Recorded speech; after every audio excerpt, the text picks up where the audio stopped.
जय जगन्नाथ पिला माने आज वीडियो रे NEP 2020 अनुଯାयी कौन सब षष्ठ श्रेणी पिला मानक निमंते कौन सब नुआ बही रही एवं से कौन सब कंटेंट्स वा सूचीपत्र रही आज वीडियो रे सेगुडी को आलोचना करबा।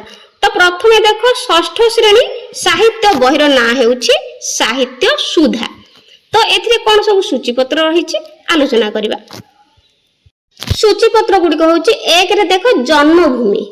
जन्मभूमि यह गोटे पद्य अटे यार कवि होउछन्ति मधुसूदन राव। तो सेहि भली तापर देखो एई देश एई माटी अछि किंतु यह केवल पठन निमंते। तापर दुई रे हकी यह गद्य अटे संगृहीत। तापर तीन रे वर्षा यह गोटे पद्य अटे कवि होउछन्ति जगन्नाथ दास। सेहि भली चारि रहिछि ठक्की बसिले ठक्की जीव। तो यह गोटे गल्प यार गाल्पिक होउछन्ति बंशीधर दास। तापर पांच रे नीति वचन यह पद्य अटे कवि होउछन्ति रामकृष्ण नंद। छरे मो जीवनर अभूला कथा एटा आत्मकथा सत्यनारायण राजगुरु। तापर सात रे उत्कल संतान यह एक पद्य अटे। तो यार कवि होउछन्ति मधुसूदन दास। आठ रे छौ नृत्य यह गद्य अटे कृष्णचंद्र प्रधान। नरे उठिलु एडे बेगी काहिकी रे यह एक गद्य अटे जार लेखक होउछन्ति गोपाल कृष्ण पटनायक। 10 रे 3टी बर यह एक गल्प अटे। विवेकानंद कथा उपदेशरु एही गल्पटी संगृहीत करा जायछि। तापर 11 रे चेतकर वीरता। तो यह एक पद्य अटे मूल हिंदी श्याम नारायण पांडे। तापर 12 रे भ्रमणकारी पत्र यह एक भ्रमण कहानी अटे। यार लेखक होउछन्ति राधानाथ राय। 13 रे वृक्षलता आमर बंधु यह एक गद्य अटे। यार लेखक होउछन्ति जगन्नाथ महांती। तापर पिला माने सामाजिक विज्ञान अध्ययन बा सामाजिक बही षष्ठ श्रेणी निमंते। तो एथिरे मुख्यतः भूगोल इतिहास एवं अर्थनीति को आधार करी एही बहीटी प्रस्तुत करा जायछि। तो एथिरे कोन सब सूचीपत्र रहिछि एथिरे देखो विषय वस्तु रहिछि। उपक्रम प्रथमे सामाजिक विज्ञान काहिकी भाग क भारत एवं विश्व भूमि एवं मानव। अध्याय 1 रे रहिछि पृथ्वी रे स्थान चिन्हट करिबा। अध्याय 2 रे महासागर एवं महादेश। अध्याय 3 रे भूमि रूप एवं जीवन। भाग ख रे अतीतर स्मृति फर्द। अध्याय 4 रे इतिहास रो समय सीमा एवं उत्स। अध्याय 5 रे इंडिया अर्थात भारत। तापरे 6 रे रहिछि अध्याय 6 रे भारतीय सभ्यतार प्रारंभ। तापरे सेहि भली भाग ग रे रहिछि आम सांस्कृतिक ऐतिह्य एवं ज्ञान परंपरा। तापर अध्याय 7 रे भारतर सांस्कृतिक आधार। अध्याय 8 रे विविधता मध्य एकता बा अनेक रे एक। भाग घ रे शासन एवं गणतंत्र। अध्याय 9 रे परिवार और गोष्ठी।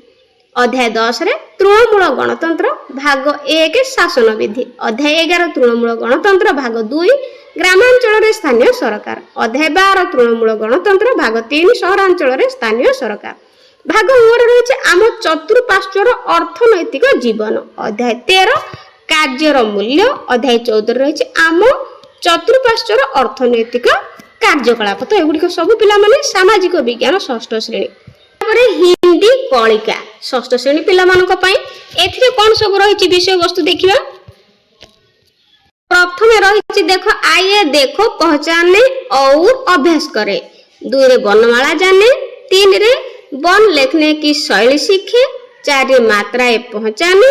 5 रे संयुक्त वन एवं उनके मानक रूप जाने। तापर 6 रे देखो और पढ़े। 7 रे परिवार चित्र और बातचीत। तापर रहिछि 8 रे गिनती सीखो। 9 रे अक्षर गीत। 10 रे बरसात और मेढक। तापर 11 रे 4 दिशाएं। 12 रे मीना का परिवार। 13 रे मुर्गा बोला कुकड़ू कु। 14 रे मेला चित्र और बातचीत। 15 रे रहिछि प्रकृति से सीखो। 16 रे रानी का दिन। 17 नृत्य चित्र और बातचीत। 18 रे दुनिया रंग बिरंगी। 19 रे डरो मत। 20 रे जन्म दिवस पर पेड़ लगाओ। 21 रे गिलहरी की कहानी चित्र और बातचीत। तापरे 22 रे रहिछि गुब्बारे वाला। 23 तोशिया का सपना। 24 रे किसान। 25 रे खेलकूद चित्र और बातचीत। एही भली भाबरे तो मानकर हिंदी बही रहिछि। तापरे पिला माने ଷଷ୍ଠ ଶ୍ରେଣୀ ସଂସ୍କୃତ ବହିର ନାମ ହେଉଛି ସଂସ୍କୃତ କଳିକା। ତ ଏଥିରେ ମଧ୍ୟ କ'ଣ କ'ଣ ସବୁ ପଢ଼ିବା ପାଇଁ ରହିଛି ଦେଖିବା। ଏଥିରେ ରହିଛି ପ୍ରଥମ ପାଠ ବର୍ଣ୍ଣ ପରିଚୟ, ଦ୍ୱିତୀୟ ପାଠ ମାତ୍ରା ପରିଚୟ, ତୃତୀୟ ପାଠରେ ମାତ୍ରା ଯୋଗ, ଚତୁର୍ଥ ପାଠରେ ସଂଯୁକ୍ତ ଅକ୍ଷରାଣୀ, 5ରେ ଲିଙ୍ଗ ପରିଚୟ, 6ରେ ବା ଷଷ୍ଠ ପାଠରେ ବଚନ ପରିଚୟ, ଲିଙ୍ଗ ତାପରେ ବଚନ, ତାପରେ ସପ୍ତମ ପାଠରେ ରହିଛି ସର୍ବନାମ ସର୍ବନାମାନି, ତାପରେ ଅଷ୍ଟମରେ ଯୁଷ୍ମ ଶବ୍ଦ ପ୍ରୟୋଗ ଦେଇଛି, ନବମ ପାଠରେ ସଂଖ୍ୟା ଗଣନା, ଦଶମ ପାଠରେ ପୂରଣବାଚକ ଶବ୍ଦ, ଏକାଦଶ ପାଠରେ ବାସରହ, ତ ଏଗୁଡ଼ିକ ମଧ୍ୟ ପୁରୁଣା ବହିରେ ଅଛି। ତାପରେ ଦ୍ୱାଦଶ ପାଠ ସମୟ, ତ୍ରୟୋଦଶ ପାଠରେ ସୁରାବୟମ ଧୀରାବୟମ, ତାପରେ ଚତୁର୍ଦଶ ପାଠ ଅତିଥି ଦେବ ଭବ, ପଞ୍ଚଦଶ ପାଠ ବୁଦ୍ଧି ସବାର୍ଥ ସାଧିକା, ଷୋଡ଼ଶ ପାଠ ଯୋ ଜାନନ୍ତି ସ ପଣ୍ଡିତ, ତାପରେ ସପ୍ତଦଶ ପାଠରେ ସୁଭାଷିତାନି, ଅଷ୍ଟାଦଶ ପାଠରେ ମାଧବସ୍ୟ ପ୍ରିୟମ ଅଙ୍ଗମ, ନବଦଶ ପାଠରେ ସ ଏବଂ ମହାନ ଚିତ୍ରକାର, ବିଂଶ ପାଠ ହେଉଛି ପରୋପକାର। ତାପରେ ପିଲାମାନେ ଷଷ୍ଠ ଶ୍ରେଣୀ ବିଜ୍ଞାନ ବହିର ନାମ ହେଉଛି ଜିଜ୍ଞାସା। ତ ସେଥିରେ ସାମାଜିକ ପାଠ, ଭୂଗୋଳ, ଇତିହାସ, ଅର୍ଥନୀତି ନେଇ ପଢିଥିଲେ, ଏଟା କେବଳ ବିଜ୍ଞାନ ନିମନ୍ତେ, ତ ଏହା ଜିଜ୍ଞାସା ମନେ ରଖିବ ନାମ ବହିର। ଏଥିରେ ସୂଚୀପତ୍ର ରହିଛି ପ୍ରଥମ ଅଧ୍ୟାୟ ବିଜ୍ଞାନର ଚମତ୍କାର ଦୁନିଆ, ଦ୍ୱିତୀୟ ଅଧ୍ୟାୟ ଜୀବ ଜଗତର ବିବିଧତା, ତୃତୀୟ ଅଧ୍ୟାୟ ସୁଷମ ଖାଦ୍ୟ ସୁସ୍ଥ ଶରୀରର ଉପାୟ, ଚତୁର୍ଥ ଅଧ୍ୟାୟରେ ରହିଛି ଚୁମ୍ବକ ଅନ୍ୱେଷଣ, ପଞ୍ଚମ ଅଧ୍ୟାୟରେ ଦୈର୍ଘ୍ୟ ମାପ ଏବଂ ଗତି, ଷଷ୍ଠ ଅଧ୍ୟାୟରେ ଆମ ଚତୁଃପାର୍ଶ୍ୱରେ ଥିବା ବସ୍ତୁ, ସପ୍ତମ ଅଧ୍ୟାୟ ତାପମାତ୍ରା ଏବଂ ଏହାର ମାପ, ତାପରେ ଅଷ୍ଟମ ଅଧ୍ୟାୟରେ ଜଳର ବିଭିନ୍ନ ଅବସ୍ଥା, ନବମ ଅଧ୍ୟାୟରେ ପୃଥକୀକରଣର ପଦ୍ଧତି, ଦଶମ ଅଧ୍ୟାୟ ରହିଛି ଜୀବଜଗତର ବୈଶିଷ୍ଟ୍ୟ, ଏକାଦଶ ଅଧ୍ୟାୟ ପ୍ରାକୃତିକ ସମ୍ପଦ, ଦ୍ୱାଦଶ ଅଧ୍ୟାୟ ରହିଛି ଆମ ବିଶ୍ୱ। ତ ଏଇଭଳି ଭାବରେ ବିଜ୍ଞାନର ସବୁଯାକ ବିଷୟବସ୍ତୁ ପଢିବ ତୁମେମାନେ। ତାପରେ ଇଂଲିଶରେ ଦେଖିବା। ଷଷ୍ଠ ଶ୍ରେଣୀ ଇଂଲିଶ ବହିର ନାମ ହେଉଛି ଜସ୍ମିନ୍। ତ ଏଥିରେ କ'ଣ ସବୁ କଣ୍ଟେଣ୍ଟସ ରହିଛି?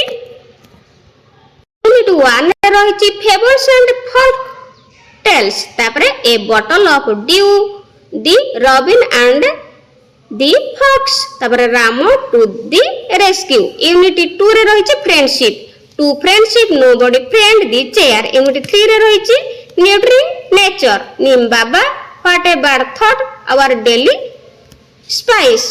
यूनिट 4 रे रहिछि sports and wellness, change of heart, the winner yoga a way of life. Unit 5 रे रहिछि culture and tradition, our Bharat incredible India, the kites, इला Sachin embroidery dreams with her feet, national war memorial. तो यही सब तुम मानक कंटेंट्स रही भल भाव प्रैक्टिस करिवो।